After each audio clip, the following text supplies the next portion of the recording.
প্রতি বছরও সমস্যা আমাদের অবদানের কাছে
দোকান ছিল আপনার?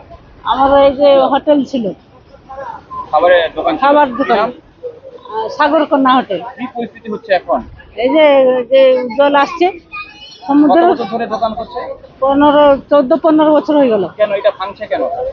সমুদ্রের ঢেউ আসছে, ভেঙে নিয়ে চলে গেছে। এখানে সমুদ্রের পাড় বাঁধানো হয়নি? কই হয়নি না। কতগুলো দোকান এরকম ভেঙেছে? 22টা দোকান। আপনার দোকানে কত মালপত্র ছিল? আছে অনেক মালপত্র আছেও ছিল, অনেকগুলো ভেসেও গেছে। হ্যাঁ। প্রায় তাও কত টাকার মতন ক্ষতি হয়েছে আনুমানিক আপনাদের? কত কত টাকা? 2-3 লাখ টাকার এসেট থাকে, তাও যা ভাঙছে চলে গেছে, যা আছে। আর এখন কি করছেন এই মুহূর্তে? কি করছেন এই মুহূর্তে আমরা কি করে যে বসে আছি, যে ভাঙচুর হয়ে গেছে, এগুলো সব খুলছি। প্রধান সাহেব এসেছেন? প্রধান তাকে জানিয়েছেন? হ্যাঁ জানি। হ্যাঁ কালকে বলেছেন কিছু ব্যবস্থা গ্রহণ করবে বলেছেন? বলেছে তো, আমরা দেখবো পাথর টাথর ফেলানোর জন্য কি হয়।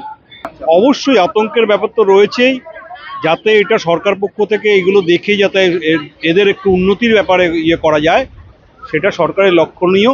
আমাদের মাধ্যম দিয়ে আপনারা বলছেন, আমরাও সরকারের কাছে আমন্ত্রণ জানাবো, তারা যেন এনাদের হয়ে কিছু সরকার পক্ষ থেকে ব্যবস্থা করে, তাহলে এরা উপকৃত হবে, এদের সংসারটা চালানো যায় ঠিক মতো, সেই দিকে এরা ইয়ে করে। আপনার চোখের সামনে একজন পড়ে যাচ্ছে, স্থানীয় মানুষ, পাড় ভেঙে যাচ্ছে, গাছ পড়ে যাচ্ছে, রাজ্য সরকারকে একটু তদারকি করা, তৎপরতা করা দরকার আছে। আর অবশ্যই রাজ্য সরকারের তৎপরতার দরকার আছে, লোকাল এখানকার পঞ্চায়েত বা যারা রয়েছে তাদেরও এইগুলো দেখার দরকার আছে, স্বচক্ষে তারা এসে যাতে এদের কোনো উন্নতি হয় সেই পক্ষে এদেরকে এসে এদের তদবির করে যাতে এদের এইগুলো আবার নতুন করে করতে পারে, এবং পাটটা যাতে বাঁধানো যায়, এদের দোকানগুলো যদি সঠিকভাবে চলে, তাহলে এরা সংসারটাকে ঠিকমতোভাবে চালাতে পারবে। এটাই আমি দাবি করছি সরকারের কাছে।